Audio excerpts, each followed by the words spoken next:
എന്തൊക്കെയാണ് എല്ലാവരും വിശേഷങ്ങൾ? എല്ലാവരും അടിപൊളിയായിട്ടിരിക്കുന്നത് ശരിക്കും കുറേ നാളെ വലിയൊരു വ്ളോഗൊക്കെ അപ്ലോഡ് ചെയ്തിട്ട്. സോ ഇന്നത്തെ വീഡിയോ ഒരു ഈവനിങ് വ്ളോഗാണ്. മാക്സിമം എല്ലാം ഞാൻ കവർ ചെയ്യാൻ നോക്കിയിട്ടുണ്ട്. വീഡിയോ ഫുൾ ആയിട്ട് കാണാൻ ഇഷ്ടപ്പെടുകയാണെങ്കിൽ ലൈക്ക് സബ്സ്ക്രൈബ് ചെയ്യാനും മറക്കരുത്. സോ ഒരു ഉച്ചർക്കൊക്കെ കഴിഞ്ഞിട്ട് ഞാൻ താത്തയും കൂടിയിട്ട് ഒന്ന് പുറത്ത് പോയതാണ്. DDCന്ന് കൊറിയർ മേടിക്കലാണ് ഉദ്ദേശം. പക്ഷേ ഈ ബസ് ഇറങ്ങുന്നോടത്ത് ബേക്കറി ഷോപ്പ് കണ്ടപ്പോൾ കയറാതിരിക്കാൻ തോന്നിയില്ല. ഈ കളർഫുൾ ഐറ്റംസ് ഇങ്ങനെ നിരന്നിരിക്കണോടാ തോന്നുന്നത്. എല്ലാത്തുമക്കും ഒന്ന് കയ്യെത്തിയിട്ടുണ്ട്. റേറ്റ് നോക്കുക, ഞെട്ട് അവിടെ തന്നെ വെക്കുക. ഇതിൻ്റെ ഇരുന്ന് പണി. അവസാനം സോസേജസും സൂപ്പി നൂഡിൽസും പിന്നെ ഉമ്മാക്ക് ഉള്ളിവടയും വാങ്ങിയിട്ട് അവിടെ നിന്ന് ഇറങ്ങി. ബൈ സൗണ്ട് ചെറുതായിട്ടൊന്ന് അടിച്ചു പോയിട്ടുണ്ട്. നാള് കഴിഞ്ഞപ്പോൾ ഒരു ചുമ കിട്ടിയതാണ്, ഇതുവരെ മാറിയിട്ടില്ല. ഇനി വന്ന കാര്യം DDCന്ന് കൊറിയർ ഇപ്രാവശ്യം 2 പെട്ടി ഉണ്ടായിരുന്നു. അതും വാങ്ങി ഒരു ഓട്ടോ വിളിച്ചിട്ട് നമ്മൾ നേരെ വീട്ടിൽ പോയി. വീട്ടിൽ എത്തിയതും മഴ നല്ല ശക്തമായിട്ട് പെയ്യാൻ തുടങ്ങി. മഴ പ്ലസ് കോഫി വൈബല്ലേ. അങ്ങനെ ഞാൻ എന്റെ സ്പെഷ്യൽ കോഫി ഉണ്ടാക്കി. ഇങ്ങനെ വിപ്പ് ചെയ്ത കോഫി കുടിക്കാനൊക്കെ നല്ല രസമാണ്. പക്ഷെ വിപ്പ് ചെയ്യുന്ന പ്രോസസ് അത്ര വലിയ രസമൊന്നും ഇല്ല. അതുകൊണ്ട് വല്ലപ്പോഴും മൂടുണ്ടെങ്കിൽ മാത്രമേ ഈ കോഫി ഉണ്ടാക്കാറുള്ളൂ. ക്യാപ്പച്ചിനോടെ വകയിലെ ഒരു അനിമേറ്റ് വരും ഇത്. ഇനി നല്ല തിളച്ച പാലൊഴിക്കുക, ഇളക്കാ കുടിക്കുക, അത്രേ ഉള്ളൂ.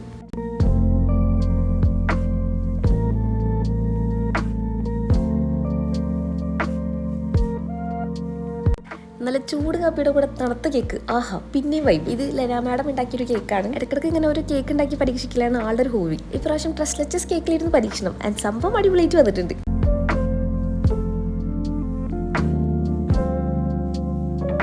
ഈ ചായ എടുക്കണ ഒരു കോഫി എടുക്കുന്ന ടൈം ഉണ്ടല്ലോ, അപ്പോഴാണ് നമ്മുടെ ഉമ്മാടെയും മക്കളുടെയും ഒരു ഒത്തുകൂടൽ. ആരെങ്കിലും ഒക്കെ ആയിട്ട് ഒരു കുഞ്ഞു ടോപ്പിക് എടുത്തിടും. പിന്നെ അതിന്റെ മുകളിൽ വർത്താനം പറഞ്ഞ് പന്തലിടും. ഇടയ്ക്കാരെങ്കിലും ഒക്കെ നടി ഉണ്ടാക്കി പോവും. സ്വാഭാവികം. നല്ല പീസ്ഫുൾ ആയിട്ട് ഇരുന്ന് കോഫി കുടിക്കുന്നുണ്ടെന്നുണ്ടെങ്കിലും എന്റെ ഫുൾ കോൺസെൻട്രേഷൻ ഡൈക്കറ്റ് സ്മാർട്ടിലെ പെട്ടിയിലാണ്. അതിന്റെ ഉള്ളിൽ എന്തായിരിക്കും എന്നുള്ള എക്സൈറ്റ്മെന്റിൽ പെട്ടെന്ന് തന്നെ കോഫി കുടിച്ച് തീർന്നിട്ട് 2 പെട്ടിയും അൺബോക്സ് ചെയ്ത് വീഡിയോ ഷൂട്ട് ചെയ്തു. അതിൽ കണ്ടതാണ് ഈ ഒരു വാട്ടർ കളറിംഗ് ബുക്ക്. അത് കണ്ടപ്പോൾ എന്താ പറയാ, ഭയങ്കര ഫാസിനേറ്റിംഗ് ആയിട്ട് തോന്നി. ബുക്കിന്റെ ഉള്ളിൽ തന്നെ പെയിന്റ്. കുഞ്ഞാകുമ്പോൾ നമ്മുടെ ഇമാജിനേഷനിലില്ലേ ഇങ്ങനത്തെ ബുക്കൊക്കെ ഉണ്ടാവുള്ളൂ. പക്ഷെ അത് കൈ കിട്ടിയപ്പോൾ എന്താ പറയാ, ഒരു വല്ലാത്ത സന്തോഷം. ഇനി ആ എക്സൈറ്റ്മെന്റ് ഒന്ന് പോണതിന് മുന്നേ ഒന്ന് പെയിന്റ് അടിക്കാന്ന് വിചാരിച്ചു. ഒരു പണിയിലായിട്ടിരിക്കുമ്പോൾ ഇതിൽ പെയിന്റ് അടിച്ചിരിക്കാൻ നല്ല രസമായിരിക്കും. സ്ക്രീൻ ടൈം ഒക്കെ കുറക്കാൻ പറ്റിയ നല്ലൊരു ഹോബിയാണിത്.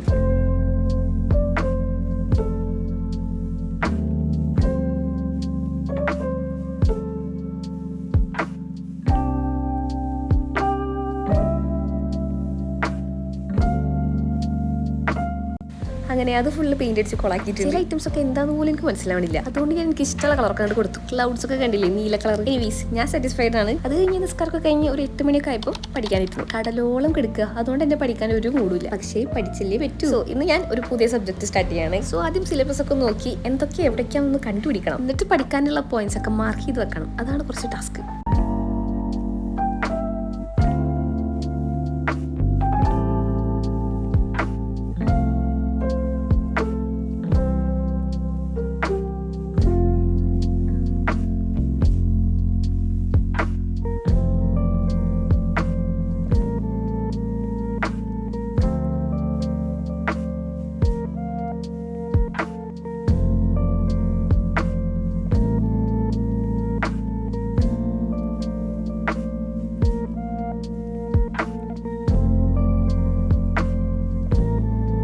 അങ്ങനെ ഏകദേശം എന്തൊക്കെ എവിടേക്കാന്നുള്ളത് കിട്ടിയിട്ടുണ്ട്. ഇനി പോയിന്റ്സ് ആക്കിയിട്ട് അതൊരു ബുക്കിലേക്ക് എഴുതി വെക്കുക എന്നുള്ളതാണ് അടുത്ത പരിപാടി. അതും കൂടി കഴിഞ്ഞിട്ട് വേണം പഠിക്കാൻ. ആ വായനയും എഴുത്തും കഴിയുമ്പോഴേക്കും കുറച്ചൊക്കെ നമ്മുടെ തലയിൽ ഫീഡായിട്ടുണ്ടാവും. പിന്നെ അതിലൊന്ന് ഫിക്സ് ചെയ്ത് കൊടുത്താൽ മതി.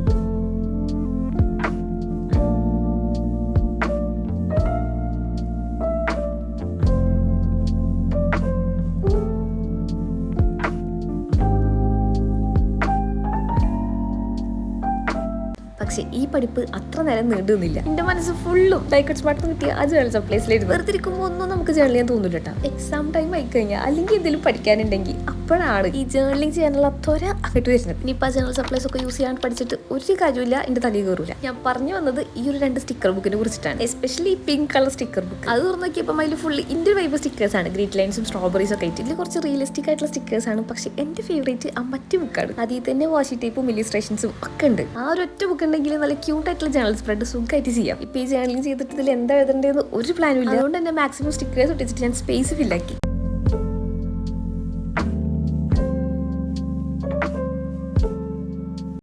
ഇനി ഈ ഒരു സ്റ്റിക്കർ സെറ്റും ലൈക്കറ്റ് സ്മാർട്ടിന് കിട്ടിയതാണ്. പാക്കറ്റിന്റെ ഉള്ളിൽ കണ്ടപ്പോൾ എനിക്ക് ഇതിനെ വല്ലാണ്ട് അങ്ങോട്ട് ഇഷ്ടപ്പെട്ടില്ല. തുറന്നു കഴിഞ്ഞപ്പോൾ ക്യൂട്ടായിട്ടുള്ള കുറേ സ്റ്റിക്കേഴ്സ് ഉണ്ടായിരുന്നു അതിൽ.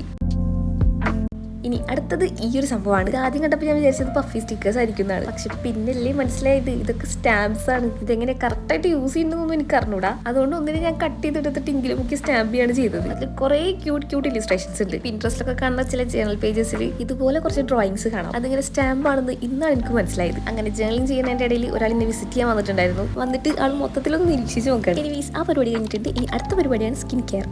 സത്യം പറഞ്ഞു കഴിഞ്ഞാൽ എനിക്ക് മര്യാദക്കുള്ള ഒരു സ്കിൻ കെയർ റൂട്ടീൻ ഇതുവരെ ഇല്ല. ഇവരുടെ ടൈമിലൊക്കെ ഭയങ്കര റെസൊല്യൂഷൻ ആയിരുന്നു, സ്കിൻ കെയർ അങ്ങനെ കൊണ്ടുപോകണം ഇങ്ങനെ കൊണ്ടുപോകണം എന്നൊക്കെ പറഞ്ഞിട്ട്. പക്ഷേ ഒക്കെ വെള്ളത്തിലായി പോയി. എനിവേസ് ഇപ്പോൾ കുറച്ച് നാളായിട്ട് ഞാനൊരു ഹണ്ടിക്കിലായിരുന്നു. അതായത് ജെന്റിലായിട്ടുള്ള എന്നാൽ എനിക്ക് എഫക്റ്റീവ് ആയിട്ടുള്ള ഒരു സ്കിൻ കെയർ കോംബോ കണ്ടുപിടിക്കാൻ വേണ്ടിയിട്ട്. ആൻഡ് ഫൈനലി ഞാൻ കണ്ടുപിടിച്ചിട്ടുണ്ട്. ഇതാണ് അത്.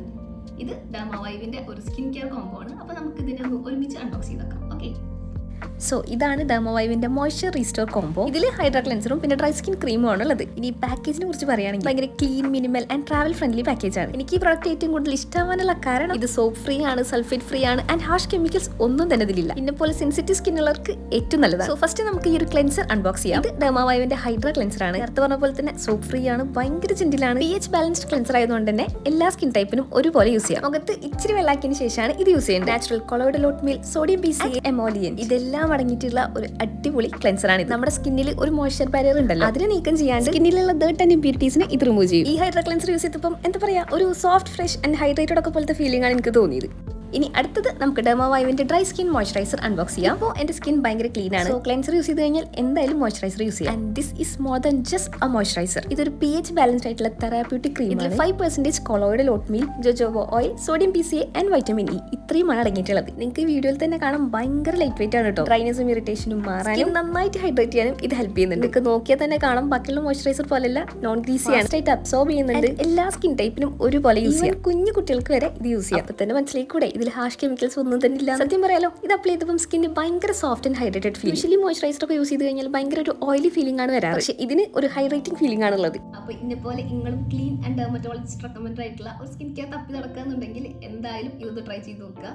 IBD സ്കിൻ ബ്രാൻഡ് വെബ്സൈറ്റിൽ നിന്നോ അല്ലെങ്കിൽ ന്യൂട്രിഡേംസ് ഇന്ത്യസ് ഒഫീഷ്യൽ വെബ്സൈറ്റിൽ നിന്നോ നിങ്ങൾക്ക് ഈ പ്രൊഡക്റ്റ് പർച്ചേസ് ചെയ്യാവുന്നതാണ്. പ്രൊഡക്റ്റ് ഞാൻ യൂട്യൂബ് കാർട്ടിൽ കൊടുക്കുന്നുണ്ട്. അതേപോലെ തന്നെ ലിങ്ക് ഞാൻ പിൻ കമന്റ് ആയിട്ടും ഡിസ്ക്രിപ്ഷനിൽ കൊടുക്കാം. എന്തായാലും ചെക്ക് ചെയ്ത് നോക്കുക, മേടിച്ച് നോക്കുക, യൂസ് ചെയ്ത് നോക്കിയിട്ട് എങ്ങനെയുണ്ട് എന്ന് കമന്റ് സെക്ഷനിൽ പറയാൻ മറക്കണ്ട. ഓക്കെ, കേക്കൊക്കെ കഴിച്ച് വയറ് ഫുള്ളായതുകൊണ്ട് തന്നെ ഇന്നത്തെ ഡിന്നർ ഞാൻ ഇതിലൊതുക്കി. ഒരു 3-4 വർഷം മുന്നേ നമുക്ക് സോസേജിന്റെ ഭയങ്കര ക്രൈസ് ആയിരുന്നു. പണ്ട് ഒന്ന് മേടിക്കുമ്പോൾ ഒന്നും കൂടി ഫ്രീ കിട്ടിയത്, അതും വലിയ പാക്കറ്റ്. അങ്ങനെ കഴിച്ച് അതും എടുത്തു. അങ്ങനെ 3-4 വർഷത്തിന് ശേഷം പിന്നെ ഇപ്പൊ ഇത് ഇന്നാണ് കഴിക്കുന്നത്. അന്നൊക്കെ നമ്മൾ ജസ്റ്റ് ഓയിലിട്ടിട്ട് ഷാലോ ഫ്രൈ ചെയ്യലായിരുന്നു. ഇപ്പൊ താത്ത പറഞ്ഞു നമുക്ക് കുറച്ച് വെറൈറ്റി ആയിട്ട് ഉണ്ടാക്കാത്. അങ്ങനെ അവള് കണ്ടുപിടിച്ച റെസിപ്പിയാണ് ഇത്. എഗ്ഗിൽ കുറച്ച് ഉപ്പ്, കുരുമുളക് പൊടി, മുളക് പൊടി, ഓർഗാനോ ഇത്രയും ബീറ്റ് ചെയ്ത് വെച്ചു. ഒരു പ്ലേറ്റിൽ കോൺഫ്ലോർ വേണം, അതിനൊന്ന് ഡിപ്പ് ചെയ്യാൻ. പിന്നെ ഒരു ഫൈനൽ കോട്ടിങ്ങിന് വേണ്ടിയിട്ട് അഫ്കോഴ്സ് ബ്രെഡ് ക്രംസും വേണം. പിന്നെ ഇതൊന്നും എടുത്തിട്ട് അതൊക്കെ മുക്കുക, അതൊന്നും എടുത്തിട്ട് ഇതൊക്കെ മുക്കുക, ഇതൊക്കെ തന്നെ പരിപാടി.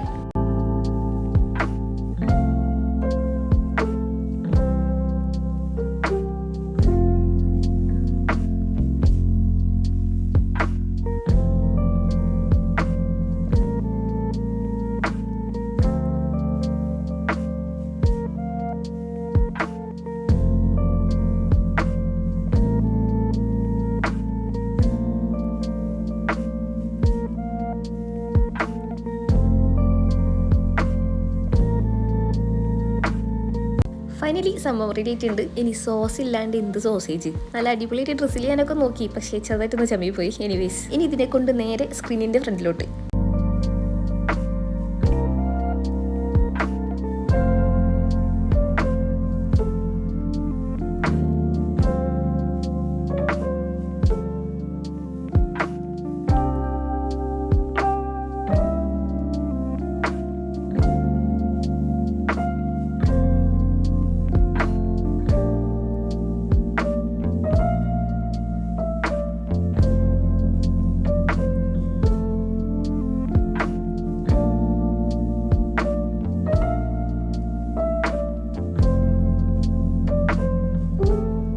അങ്ങനെ ഫുഡൊക്കെ കഴിച്ച് കഴിഞ്ഞിട്ട് ഇനി നാളത്തേക്ക് കുറച്ച് പ്ലാനിങ്സ് ഉണ്ട്. ഈ എക്സാം ടൈമിൽ ഇതുപോലെ തലേ ദിവസം തന്നെ പ്ലാൻ ചെയ്തിട്ടില്ല എന്നുണ്ടെങ്കിൽ എൻ്റെ കാര്യങ്ങൾ മൊത്തത്തിൽ വെള്ളത്തിലാവും. രാവിലെ എണീക്കണ തൊട്ടിട്ട് രാത്രി ഉറങ്ങുന്ന വരെയുള്ള കാര്യങ്ങൾ മൊത്തത്തിൽ അതിൽ എഴുതി വെച്ചിട്ടുണ്ടാവും. അത് അതുപോലെ ഫോളോ ചെയ്യുന്നൊന്നല്ല, ചെറിയ ചില അഡ്ജസ്റ്റ്മെന്റ്സ് ഒക്കെ ഉണ്ടാക്കിയിട്ട് മാക്സിമം ഞാൻ ഫോളോ ചെയ്യാൻ നോക്കാറുണ്ട്.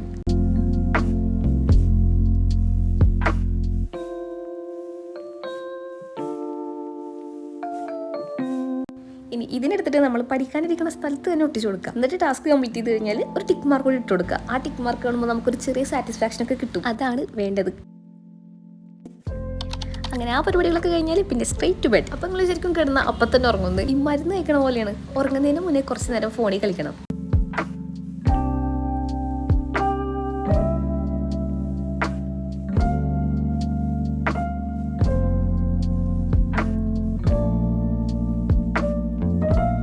ഞാൻ വീഡിയോ ഐഡിയാസിന് വേണ്ടിയിട്ട് പിൻട്രസ്റ്റിൽ നോക്കിക്കൊണ്ടിരിക്കുമ്പോഴാണ് ഒരാളുടെ എൻട്രി. കാണുമ്പോൾ ഭയങ്കര നിഷ്കളങ്കനൊക്കെ ആയിട്ട് തോന്നും. പക്ഷെ ഇതിന്റെ കയ്യിലിരിപ്പ് അല്ലെങ്കിൽ ഇതിന്റെ കൊസറാക്കുള്ളി എന്ന് വിളിക്കാറ്. അത്ര കുറുമ്പ. ഇതിനെ കൊണ്ടുവന്നിട്ടൊരു 1 വീക്ക് സത്യം പറഞ്ഞാൽ എനിക്ക് രാത്രിയിൽ ഉറക്കം തന്നെ ഉണ്ടായിരുന്നില്ല. ഇപ്പൊ കുറച്ചൊക്കെ നല്ല സ്വഭാവം ആയിക്കണു. എനിവേസ്, ഇത്രയൊക്കെയാണ് എൻ്റെ ഒരു ഈവനിങ് തൊട്ടിട്ട് നൈറ്റ് വരെയുള്ള ഒരു കുഞ്ഞു വ്ളോഗ്. വീഡിയോ നിങ്ങൾക്ക് ഇഷ്ടപ്പെട്ടിട്ടുണ്ടെങ്കിൽ എന്നാലും ലൈക്ക് ആൻഡ് സബ്സ്ക്രൈബ് ചെയ്യാനും മറക്കരുത്. അപ്പോൾ ഓക്കെ, ബൈ.